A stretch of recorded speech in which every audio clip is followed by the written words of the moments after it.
Great win. They're a tough matchup. They play so hard. They play so fast. Coach Pearl does just a phenomenal job with them. You know, we weren't even able to settle. It's kind of like the game last year. We weren't even able to settle in before they just started barraging us from three. But we were able to slowly impose our will. I think it was 29-1 on second chance points, 38-18 in the paint, and we had 22 offensive rebounds. So we got a couple threes to fall in the second half, which helped us. But we did a good job on Bryce Brown. You know, Harper got going, and the bigs. That's always a problem for us, those pick and pop bigs. And the bigs, you know, the bigs got going a little bit. But I thought our defense was better in the second half. I thought, you know, we made enough plays to win the game. But they're a very, very good team, very, very talented team, and a tough matchup for us just with how fast they play, the pace they play.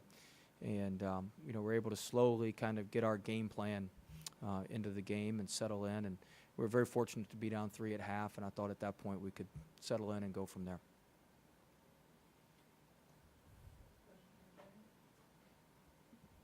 The way that Naz was able to sit down and guard Harper on that last three, just how impressive. Huge. You know, we had to switch, and, you know, Naz had his stick hand up the whole time. He knew when Harper puts that ball in his left hand, that thing's going up. And he knew as soon as that thing touched the left hand, it was going up. And I thought he did a phenomenal job. I thought he played a great game. Offensively, defensively, double. He's just continuing to improve and continuing to play at a high level.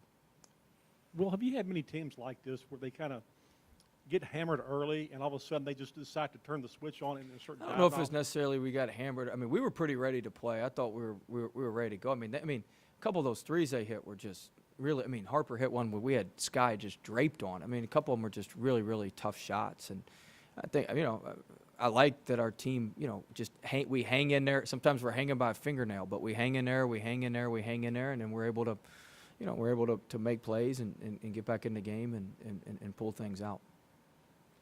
Well, I know you're a big analytics guy.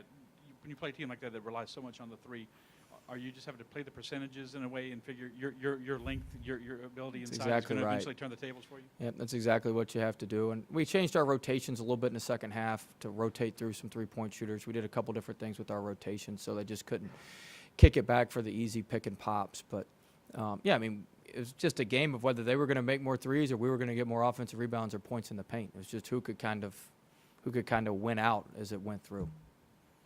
Well, you talked about last year. I mean, it was the same thing, but they had Mustafa last year. Macklemore hit the couple early. Did that kind of surprise you, that Macklemore? No, I mean, he's shooting 33% on the year, and almost I think of his makes coming into the game. A vast majority of them were between the two X's. That's where he shot his highest percentage, not on the side pick and pops, and that's where we gave him the threes. Our coverage wasn't what we needed to be. We weren't able to stun off the backside. That's what we had to get corrected. But it didn't surprise me. He's a good shooter, good player. Coach, Javonte had a rough go of things from the field, 1 of 10, but he was still able to make plays. What can you say about a guy he's so tough, and I mean, he had a big pull up there. He had a big pull up from the free throw line, but he's such a tough player and plays so hard. He just brings so much to us. Even if he's not making shots, he brings a lot to us defensively and with his edge. And I thought, you know, we put him on Harper for a little bit. I thought that was good to give Harper a little bit of length, which helped. The team is now 9-1 in conference play. What is your team's mindset going into this tough road game, in this tough road matchup against Kentucky? Well, I mean, we'll set the mindset tomorrow. You know, we're going to enjoy this here for another hour or so, and then we'll get ready to work on Kentucky. So we'll get everybody together tomorrow and set the mindset and get ready to go. But it'll certainly be a tough road game. They're a top 5 team. I assume they beat State today? Yeah. Yeah. Yeah. So, I mean, they're a tough team. I think they've been giving up. I mean, they've been guarded. I don't think they're giving up more. This was the most they've given up. I think they've been giving up like 59 points a game in their winning streak. So, be a tough team, really good environment. And so, we'll prepare the next 2 days and go see what happens. Shots hadn't been falling for Sky lately, but they finally started to fall today. What did you see from him? I know you haven't watched film yet, but Right, it's just, I mean, guys, he had a physics test on Thursday and he had an anatomy test last night at 7 o'clock. I mean, who in here could perform well when you're studying for those things? So I mean, it's just a matter of just lightening his load a little bit, and and him relaxing. You could see the weight of the world off his shoulders this morning after he finished. And he did very well on both tests. You know, you see the weight of the world off his shoulders. You know, after those tests, like these kids are. I mean, they got other stuff going on. It's not. I mean, they've got other stuff going on. It's almost. You know, he just had so much with the preparing for the tests and studying for the tests that.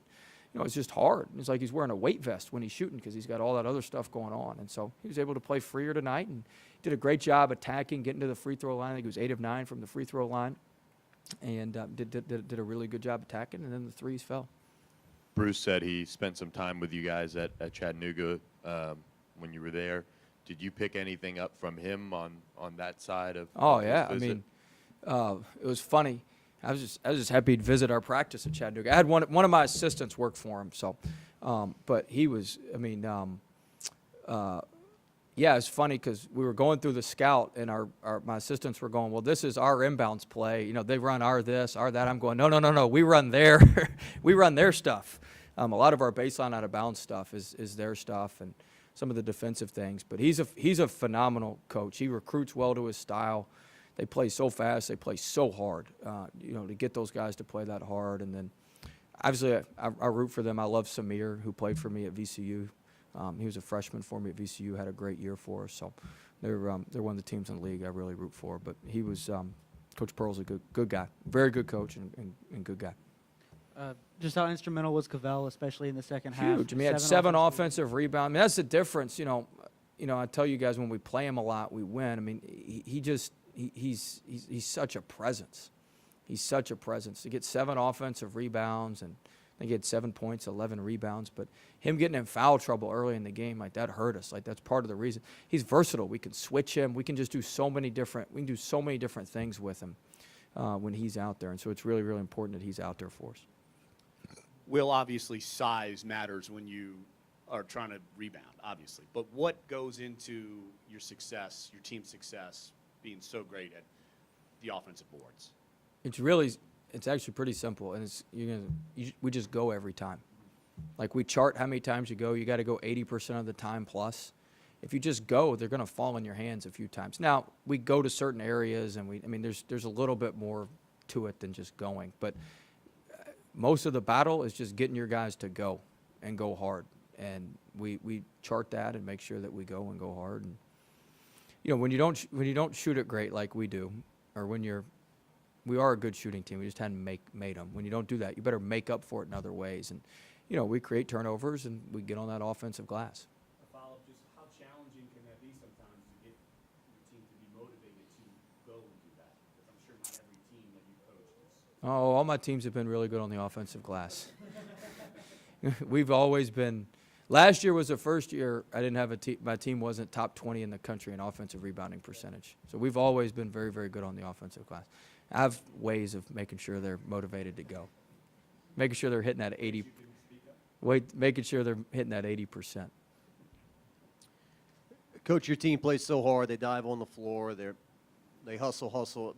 Is it a matter of sometimes some of that situational awareness late in the game of, hey, let's pull it back. Let's not try to. Yeah, we turned it over when we had the ball up 3, trying to throw it ahead. I mean, we got to play a little bit. We got to play a little bit smarter. But you know, I can't fault our guys. They're trying to make a play. They're being aggressive, and that's what we preach. With Auburn being as experienced as they are, for your team to hold on and to come back and do all of those things, I mean, are you seeing this team mature and even more so than maybe you thought? Yeah, I mean, we're getting better. I think we're getting better. We're improving, and that's the name of the game at this point, is to just keep stacking good steps, and we've done that. Coach, make some free throws late at the end to kind of close it out. How big has free throw shooting been for the team this year? I mean, huge. We also are really good at getting fouled because we shoot a lot of shots in the paint, and so when you're really good at getting fouled, you've got to. I thought we faded away a little bit too much in the first half. We were shooting off 1 foot, and we weren't finishing through contact as well as we needed to. But yeah, we got to go. I mean, we made more free throws than they attempted. That's the goal every game. If you can make more free throws than the other team attempted, you're going to be in pretty good shape. But that's also a byproduct of offensive rebounding. You draw a lot of fouls off offensive rebound. You know, there's a lot of different ways you can draw fouls, but you got to cash them in and make them. Early on, you guys were really aggressive on ball screens and hedging. What was the reason behind that, and then what changed Well, we were trying to. We weren't. I wish we'd have been even more aggressive than we were, but we were trying to. We weren't making Harper give the ball up quick enough. He was stringing us out and throwing all his passes, and we got too spread on the ball screens. We couldn't keep the floor squeezed, and so we had to keep the floor. We had to condense the floor, and keep the floor condensed, and that's what we did better in the second half. Coach, when you give up 27 threes, I mean, in a game like this, able to still kind of grind out a win like this, what does it do for your team's confidence and, knowing that they can be able to still win when the other team's hitting shots like they were doing today? Yeah, I mean, they hit a bunch of shots. It's just kind of imposing, it's just a battle of wills and battle of styles. I don't think they hit 27 threes. They hit 16, right? Yeah. If they hit 27 threes, we'd have been in real trouble. You'd have witnessed history probably. I mean, but that's what they do. I think I read in their game notes, if I'm not mistaken, they're on pace to be like a top 25 3-point shooting team of all time. Not like the best, the best Power 5 3-point shooting team ever. Most of the 3-point shooting, So I mean, that's what they do. And so you've got to withstand their, when you let them get in rhythm and get going like that, you got to withstand that and be able to withstand that, which we were. The other day, you talked about Auburn's ability to defend the inbounds pass. It seemed like you guys had a lot of success, especially under your own basket, inbounding the ball. I mean, what went into that? I mean, you don't have to give me your scouting report. Or how much did you work on that? A ton. A ton. That's an area where they really beat you. That's one thing I picked up when he spends so much time on that. That's an area where they really beat you. And so we kind of knew how they were going to – I knew their defense. And so we've run it in the past. We haven't run it much this year. And so – we spent an inordinate amount of time I think we got 3 layups off of it, and so we spent an inordinate amount of time on that. But he's smart. He adjusted. He changed what he was doing. He said, all right, they got me, and he went zone, and then he dropped his one man, and we had it again, but we couldn't get over top to Nas. But that was a huge. We spent a ton of time on that. That was a big point of emphasis for us. We spent last 15 minutes of practice yesterday doing that live, trying to score. And we scored 6, and then Trey hit the 3. So I guess that'd be 9 technically, but we scored 6 just point blank. I mean, that's the difference in the game. We won by 5. Yeah, that was we won by 5. So, and Nas had a corner 3 that was open too. So, Coach, getting deeper into the month of February, your home crowds. Oh, it's been awesome. I thought the crowd was great today. Sorry, ask your question. Do you feel like you're kind of shifting into an exciting, kind of crucial time of the year, getting closer to March and getting I think deeper it's into fun. I mean, everybody likes to have a dog in the hunt, right? We got a dog in the hunt. So that's what you want. And so it should be exciting. I think our guys have earned it, and I thought the students were great. So we went up in the student section afterwards. I thought that was great. We need them to keep coming out, and thought the crowd was into it and fired up. And so we got a fun team to watch. I mean, our kids play hard. They lay it on the line. We're not always, we're not always perfect, but we do play extremely hard. And our guys take a lot of pride in playing for LSU, playing for Louisiana. It's a big point of pride for our guys. And so, it's good to see the crowds coming back. I mean, that place was loud today, too. And so it's fun when the PMAC's rocking. And so we've got some big home games coming up, and hopefully we can keep it going. We got to do our part, keep winning. I'm glad we won today. I was worried because this is a tough matchup, and we had lost against Arkansas, and we had a great crowd. If we'd have lost today, I was worried. They'd been scattering like ants, So, all right. See y'all.